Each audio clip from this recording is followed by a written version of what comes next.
what are you going to do? That's why they call his psychology, individual psychology, a psychology of use. What are you going to do with what is given to you? You lost your job. Okay. That's really sad. It's a horrible thing. You are allowed to be sad and feel resentment and angry.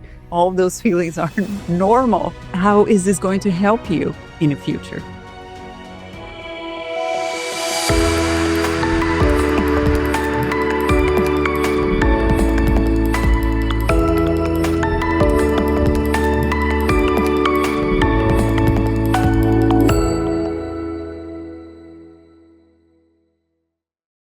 Welcome to Now What Podcast. I'm your host, Yogi Patel.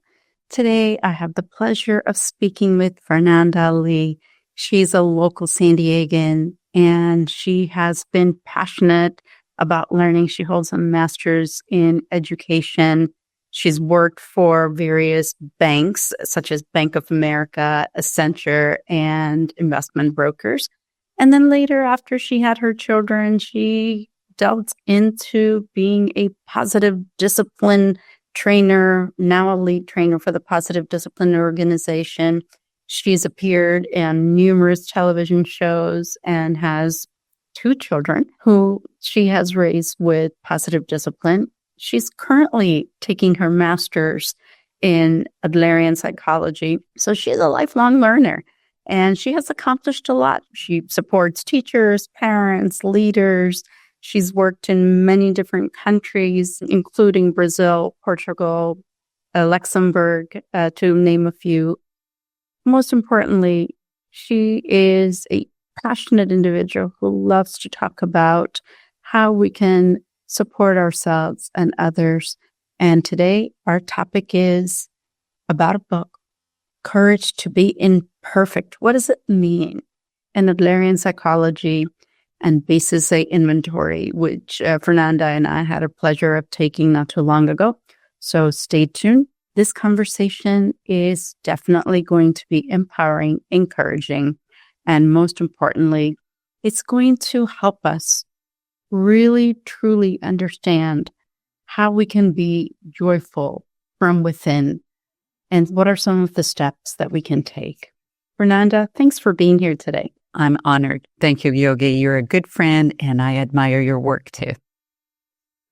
Yes, I was just bragging about how all the things that you have accomplished in such a young time. You worked in banking, and you've been a school counselor, and now studying Adlerian psychology, and I know we both are appreciating our life with Adler. So this book that you've been reading, and I've been listening on audio, The Courage to be Disliked, alone is a heavy title, don't you think? Like wanting to be disliked. Ooh. Yeah, it pokes you. It makes you feel like, whoa, it goes against everything I have learned.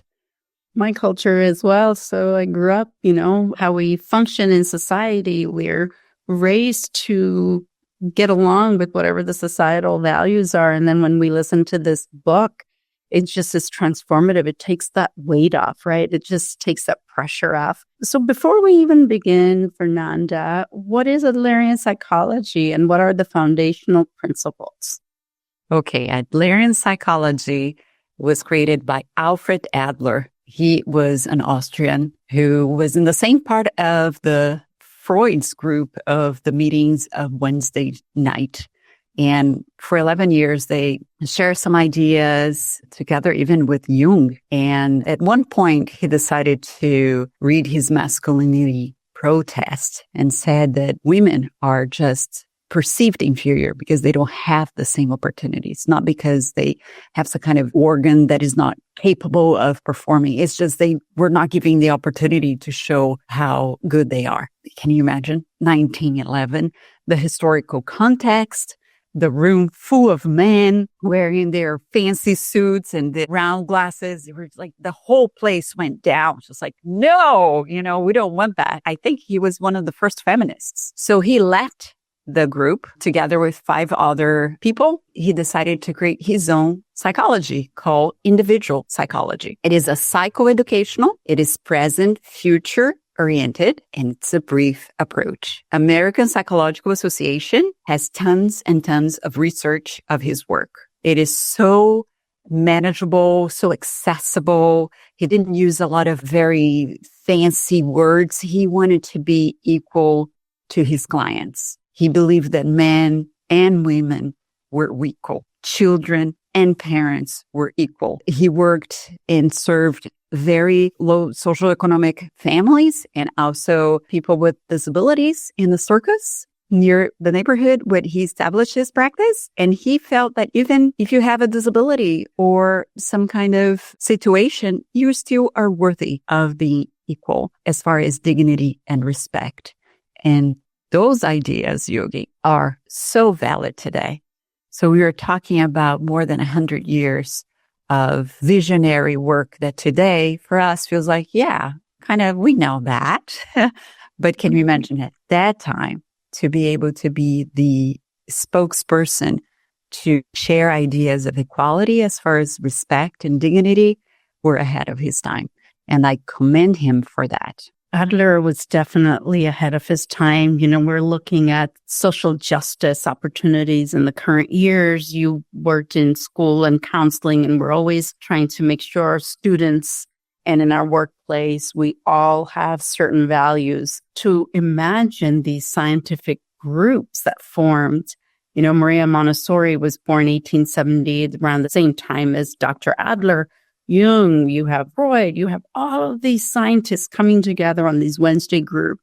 If I were the fly on the wall to just listen to what they talked about and the courage, that's something that we're going to keep talking about today, is that courage Alfred Adler had to stand up for women back then. So we're talking about social justice.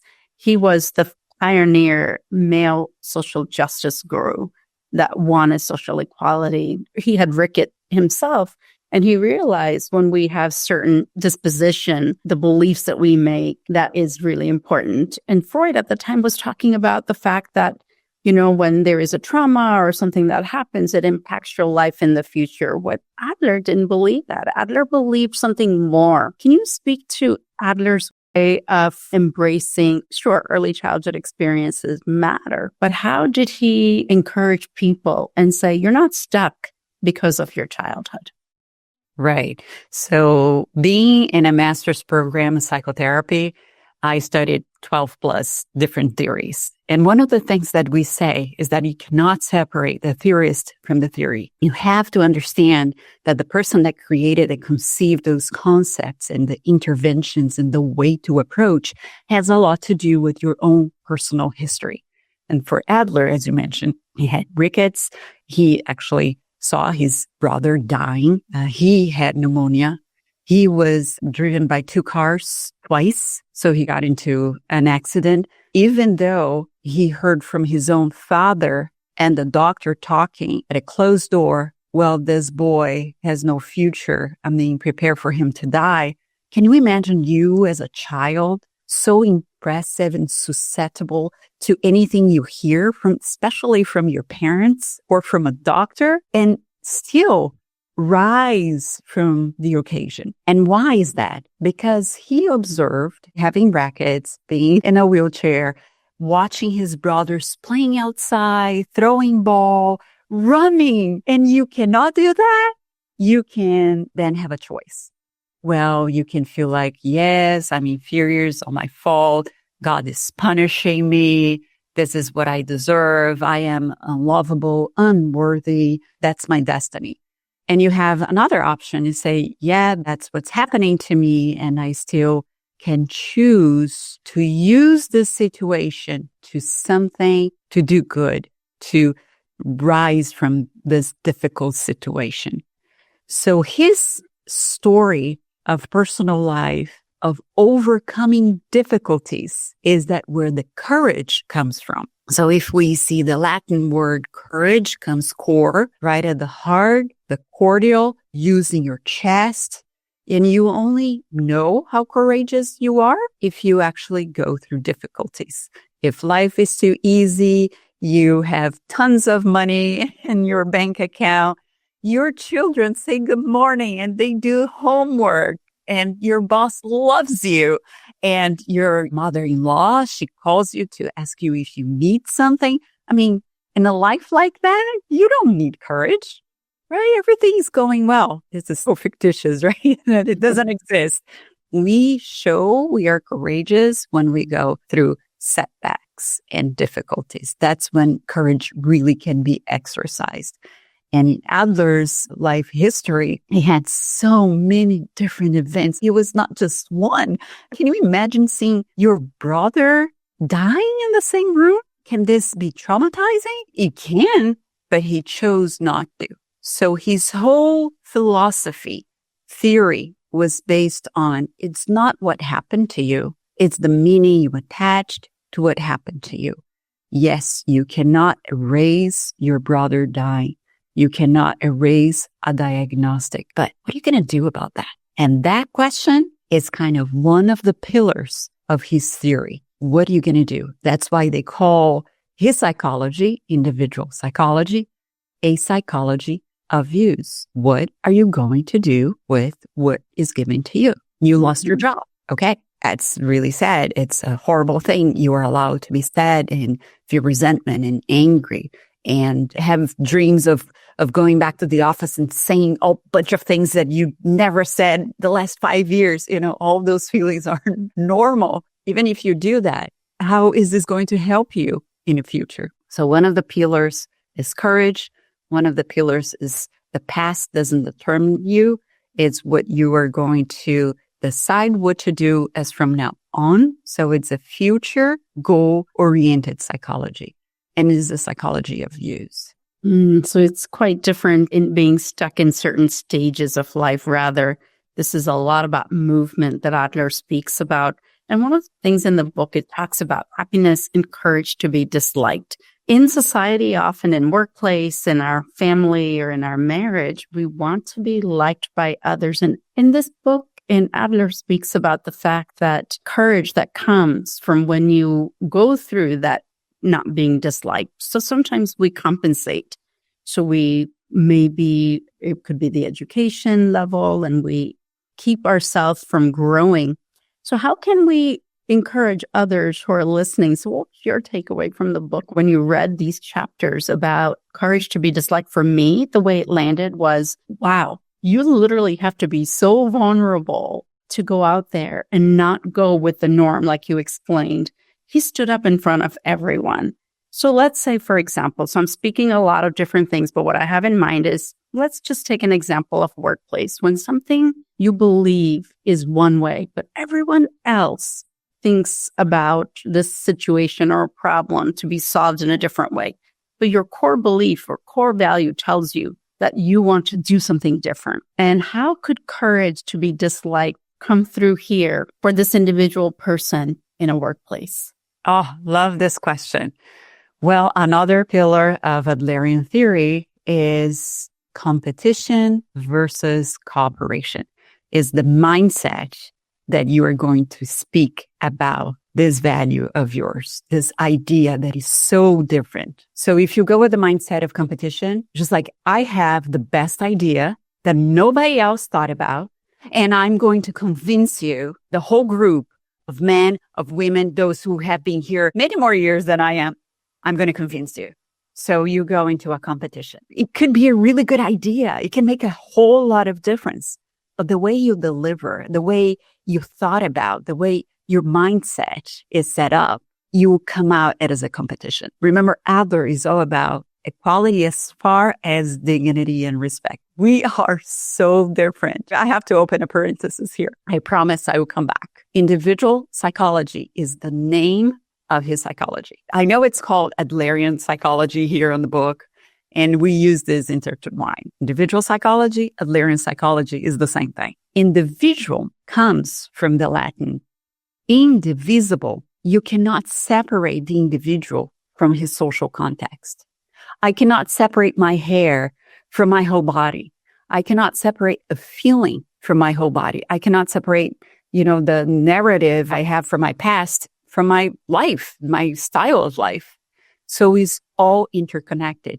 And it isn't that my past made me who I am, is the combination that is sometimes very complex of influences of the environment and the person's personal way of looking life that makes this interesting combination. You look at twins, you see same family born at the same time, basically different people. How come? Because you have this individual way of looking life. So coming back to our office meeting and you have this idea of yours, a cooperation, it will come as, okay, I get what you're saying and I have a way to contribute that it could shift the way we see things. And you deliver your idea without the expectation that people will clap, that people will come right in front of you and will create some kind of a confusion or the way people want to put down your idea. You see it as a contribution. It might be the idea, it might be not. I still depend on other people because we cannot separate that individual who is giving the idea to the whole group. We are not alone in this world. And the same way I can contribute, and this idea can say, okay, well, thank you so much, Fernanda, for your idea. We're going to move on. We'll say, all right, I don't get so attached to being liked or my idea being picked. And that's where the problem lies. The courage to be disliked isn't that I don't need feedback. I do need feedback, but I'm not dependent of the feedback. My life, my day is not going to be set off if I'm not liked or my idea isn't picked. And that's where it lies, the biggest difference. So this sounds like belief has a huge role in it. So how can one look at beliefs that they've made in early childhood and how could they grow each day in each situation? Because we are constantly becoming self-aware. You know, I love one of the stories that it's written in the book. It's about a flower. You know, this theory, it's all about the goal, where I'm going. And we're striving to completeness. We're not even striving for happiness. There's not a thing that I read in Adlerian books and biography that is, well, our goal is to be happy. So I thought it was interesting that the authors decided to put happiness so many times in the book because this is not reading, true Adler. You don't hear a lot of happiness. You hear about self-fulfillment, realization, and also completeness. So Adler was always saying the human being, as you said, is always moving. And we are not moving because of something that happened in the past that is motivating me to move that way. It's because of a goal I have in the future. So just that is already a huge paradigm shift. I'm not a result of my past, but I am moving towards a goal that I could be aware or not.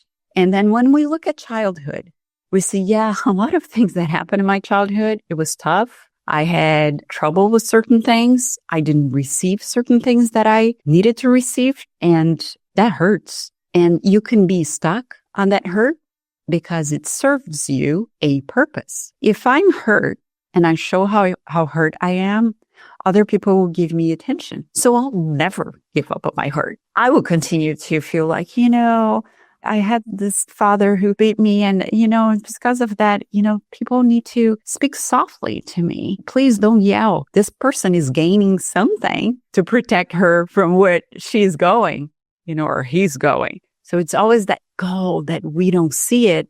But when we start doing some deep work with Adlerian intervention, and you and I, Yogi, we are becoming so good at doing this assessment and inventory of lifestyle that when the person sees, they call you speed in the soup. Now, this is what you're doing. Do you like it? Is still appetizing for you to do that? And now you have a choice. And when you have a choice, you need so much courage to take a different path that's more healthy. It's going to take you to healthier relationships. You will feel more fulfilled. It's not happiness could come as a result, but you feel so much more complete. The story of the flower I want to share is because it just stuck with that beautiful image. Even a flower, when it grows, you want to grow not to be beautiful, but to be complete. It flourishes each petal at a time to its maximum potential, to its complete process. And I think we are here doing that also. We want to reach not to be the best, but to be the best that we can for us. Why are we holding the grudges to something that happened in the past with your father or with yourself? What does it take you to forgive? Why is it so hard? Because we make it hard. It's like a choice, but it's not that simple. Come on. How about if it is? What if you wake up one day and decide to say, hey, I forgive you, and write a letter or make a phone call? What will happen? And that's when we need courage to do something like that and let go for us to feel complete a little bit at a time. I don't think we can ever in this life be able to reach that full completeness because the human mind has so much creativity that we ended up holding to those feelings that sometimes are not helpful, but can give us a sense of control. And this was beautifully explained in that flower metaphor. It just really resonates with me because we're constantly blooming in our own individual way. And that self-encouragement sometimes, that firmness and kindness, what I mean is respectful to self and others or that situation. Sometimes we need to have that self-encouragement. I know that the way we speak and think about ourselves is also purposeful. So we are talking about behavior again. Behavior is purposeful. And can you speak to Adlerian or individual psychology's understanding of this purpose behind the behavior? This is a key concept. Adler says that we are always moving and our behavior has a purpose, might be aware or not. And even symptoms, Yogi, have a purpose. I didn't choose to be depressed. No, you didn't choose today I'm going to wake up and be depressed. It's a series of factors and day by day keeps reinforcing that when you act this way, in a depressive way, you get attention. You actually escape one of the life tasks. And that's a good way to protect yourself. So even symptoms could develop into a disorder. And I love one of the books that I'm reading now is Psychopathology and Psychotherapy by Sperry that gets the DSM, some of the DSM disorders. And he explained through an Adlerian view, what would that be? Do I have a choice? That's what psychoeducation is. I'm going to tell you what this disorder is according to DSM. You qualify for this. You get a diagnosis. Yet you can even get medicine to help you. But isn't the medicine that is going to help you? Is your whole way of approaching this and having the courage to see it differently. I'm going to help you understand how you build that. All your behavior had a purpose until now. Now, you might have developed this disorder. Is that what you want? Or you want something different? And there is one intervention that I like in psychotherapy from Adlerian psychology that is called the question. Adlerians consider all behavior as purposeful. And the question can uncover the purpose or the client's symptoms. The question is, how would your life be different if you were well? How would your life be different if you were well? So suppose that we have a client with migraines and the migraines are, horrible. They come, they go unexpected and they just throw you off. You cannot, do things around the house. You cannot go to work. You cannot go to that office party at the end of the year. Oh, I have that. My migraine again just hit me. And Adler's watching, listening to the attachment the clients actually get to their diagnosis or their symptoms. My migraine hit me again. Just like almost as if the migraine and you are one person. And you will look at that and you say, that's a good moment to ask the question. And he would probably phrase, how would your life be different if you didn't have this migraine? All of the sudden, that will disappear. What were you able to do? Oh my gosh, I was going to be able to actually cook for my kids and help around the house. I can go to work and think on all the projects that my boss is asking me. So conclusion, what migraine is helping her, the purpose of this migraine for this client is to avoid the life task of social task and work task. It could be, and that's why we need a psychotherapist to help uncover her style of life and understand all the things that happen to lead to that moment. So we spit on the soup and say, this is what we've been doing until now. You feel incompetent. You have a sister, and the sister has 5 kids and she can do it all. And she's beautiful and sexy. You're not. Could that be that you are competing with her? And because you cannot compete with her, you have this migraine that throws you off, and I cannot do it. I cannot take care of my kids so well. John has to take care of it. Is that you feel at your work, you don't feel valuable, you feel unworthy, and then you are running the risk of not getting the promotion. And if you do not get the promotion, then you feel as a failure. You feel like you are flawed. And because you are flawed, there's nothing that can fix. So it's better not to perform well and have an excuse that your migraine hit again. So it's not poking or being aggressive, is a hypothesis. And I have to say, when it is a hypothesis and we are on the right track, the person will show some kind of recognition reflex. Doing like, that sigh. And it's like, oh my God, that's it. You have a click. It feels somebody saw me the way I am without judging me. And now I feel encouraged because I feel seen. I feel heard. I feel I belong. There's nothing wrong, but maybe there's something else that you want in life that we together can help uncover, and doing baby steps for improvement, for that completeness. So that migraine is actually interfere from the flower blossoming. It's almost like you were removing the water out of this flower. And it's okay. It's your choice. And I want to let you know there's another way. And it's your way. It's not my way. I'm just here encouraging you to find that courage inside of you to blossom. You decide. This question, it just goes so deep.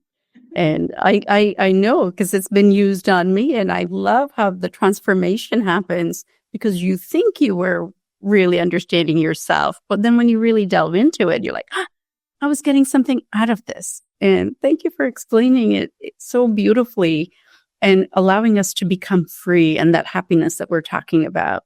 John Sperry is on our Jagged Edge podcast, and he talks about how the behaviors and beliefs show up in our workplace and how we could, instead of going separated, how we can create this cohesive community and we can work together with one another. So discouragement is one of the other things that we address so beautifully in Adlerian psychology. When someone is discouraged, what are some of the steps in individual psychology one can take to encourage individuals, maybe in a workplace or in our home? There is just one answer, and Adler was very clear about that. Social interest. Help somebody else. Not because it's the right thing to do, but because you feel the pain, you feel the relief for another person. So social interest is huge. Of course, I have to take care of me, and I need to love myself and have self-care, what we call like personal interest. You have self-interest. But if it is too much of self-interest and I elevate myself too much and I forget all my coworkers, my family, my community, my neighbors, the unhoused population, it all affects us. We want to believe it doesn't, but it does. Remember that intertwined context, social context and individual, it's always intertwined. There's one documentary on Netflix that's called Buy Now. Buy, B-U-Y, now. And it's all about consumerism. And I don't know if you have watched it. I have not. But for me, this is one example of social interest. we are buying so much, and I'm not condemning anyone. I'm just here realizing it was not available for us. If we buy something from online and we don't like it, we return. Actually, that thing that we return doesn't go back to the shelf to go to somebody else. It actually goes to a dumpster. So we are not being allowed to refurbish our phones. We just get a new one where these phones go, our computers. So we are creating so much waste because we don't know where that goes. And the companies, they greenwash and they feel like they show us that they are doing good things, but they are not. So this is not our fault. It's just seeing that somehow our habits can change. We can contribute. Instead of using plastic bags, can we use something that is more compostable? Like making little changes. And if everybody makes that change because of awareness, the whole community, country, world can change. This is what social interest looks in our modern days. Social interest on Adlerian of World War I, it looked very different. And for him, remember, the personal history of a theorist has everything to do with the theory. So social interest for him, a Austrian Jew, had to flee the country because of persecution. And he decided to put his pain, the things that he saw and helped as a doctor during the war, it created a hole on his heart. And finding courage to find well-being and pleasure in life, it is so hard when you are immersed with that. So a way to find that courage to move on is giving back. So he opened more than 30 child family clinics to help educate people. And we see that when somebody goes through a traumatic event and you receive help, you develop resilience, you are actually putting your pain into a meaning to help somebody else. That's like double cure. You've seen somebody being better because you went through the same thing and now you're helping that person find that same pleasure in life again. It's very comforting. It actually gives you a sense that you are contributing. And when you contribute, your life well-being goes up. So the number one indicator of well-being in Adlerian theory is social interest, is helping others without any expectation that if you're liked or if you're disliked or if it is the right thing, but because you can see the sense of community growing. So the belonging and social interest from our basis A comes to mind. And so what is this belonging and significance, and why is it important to all of us? And what you just shared, I just have to say, it makes so much sense when we're out of alignment, when we work too much and we don't take self-care. There are cause and effects that happen. So thank you for that beautiful explanation of and contribution to the greater good that continues to go. And again, comes back to that flower. Our job, it contributes and it blossoms as a result. So going back to that question that I just asked, belonging and social interests. What is that in individual psychology? Okay, so belonging and significance are also another pillar of individual psychology. When we were in the womb, we had a sense we belonged. And today, neuroscience can actually reveal that, certain traits or certain ways the baby behaves, he senses. He cannot understand or comprehend words, but don't you have a sense? Don't you have a sense, even as an adult, when you get into a party, you feel like, oh my gosh, the mood is very heavy. You didn't see anything, but you sense. Babies sense that too. Fetuses also sense. So from the womb, we have a sense of belonging. Isn't like a certificate. I belong, but you have a sense. And this sense is key throughout any stage of life. Then the baby is born. Don't you think that this baby was just born has a sense? I know he's crying, right? But don't you feel like he has a sense he belongs? And where is the first place, physical place, that we demonstrate to this baby he or she belongs? I'm assuming it's with the parent, the caregiver, when they're nurturing them or in the space where he feels accepted and loved. Exactly. Parents' arms. Oh my gosh, you were right. Right here next to the heart. You were right. I'm so glad. I'm so scared to be a mom for the first time, but I'm so happy. We have tears in our eyes. The baby doesn't understand anything, but he senses. And belonging, it's what we need to just thrive in life. An individual cannot survive alone. If this baby is born to say, I love you, but hey, stay here and I will go work. I'll come back at 5. I love you, right? It needs a lot of nurturing. So the belonging is with every act. And nowadays, Yogi is so sad because neuroscience is also showing how attachment is being influenced by the cell phone. Before cell phones, we had the baby, we talked to the baby, we might be talking to somebody, we might have a magazine or whatever, but I'm here. There's so many less distractions.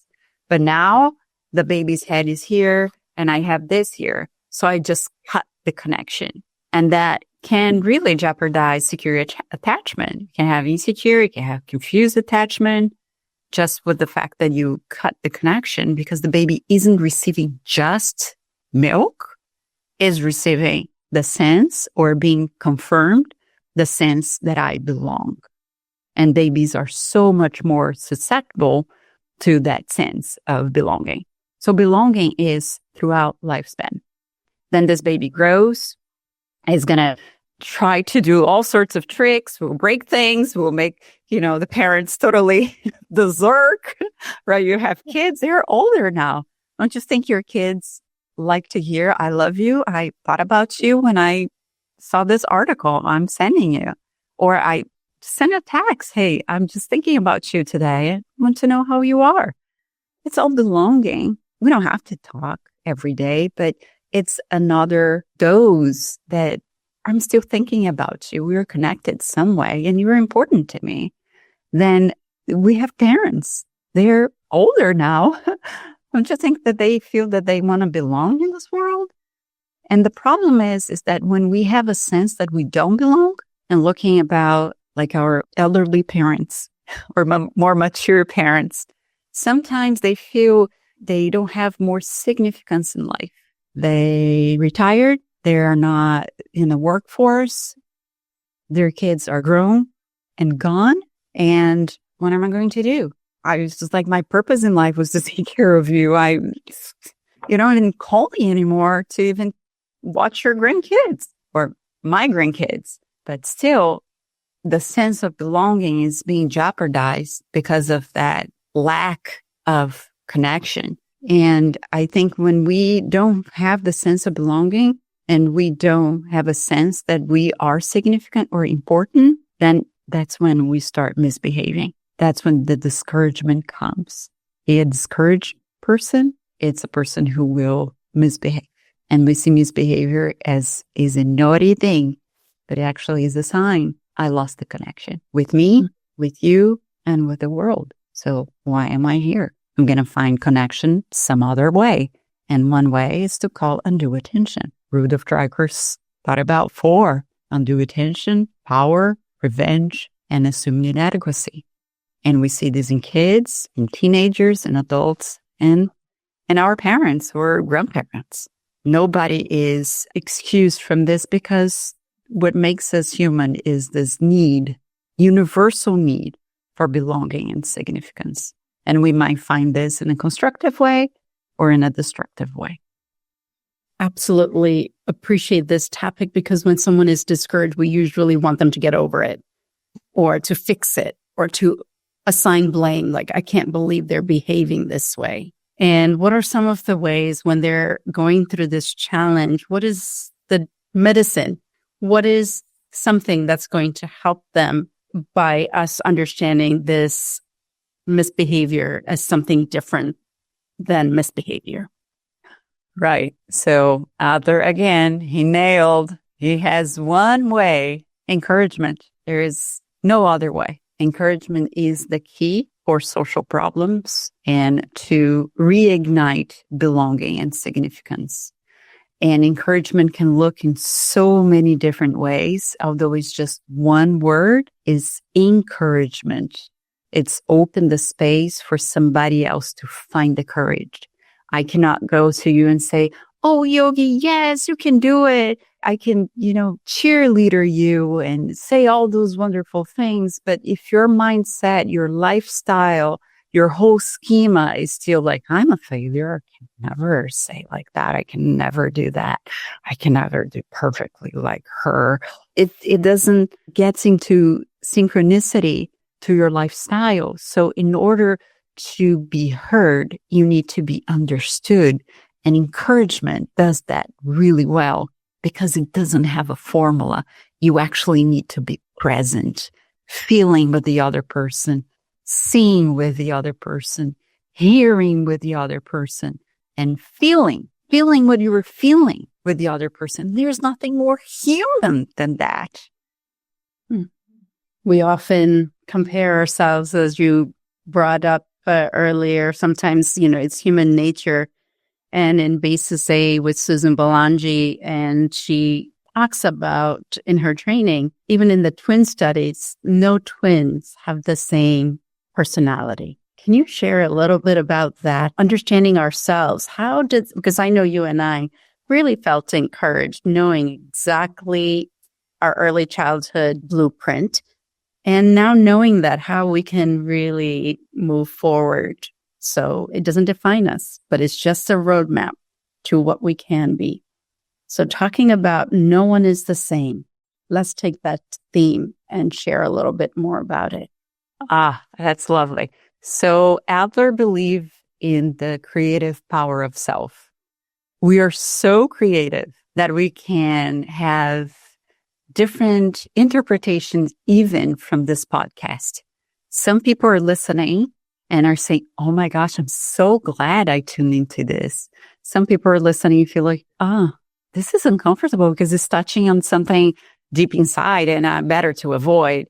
Some people are listening to your voice and it's just like, oh, what a wonderful voice. I wish I had that voice. You can have any interpretations to an event. You look at the pandemic, for example, and you go around asking, if you're going to have one word or one sentence of the pandemic meant to you, you're going to have 7 billion different interpretations because we are attaching meaning to everything, even to things.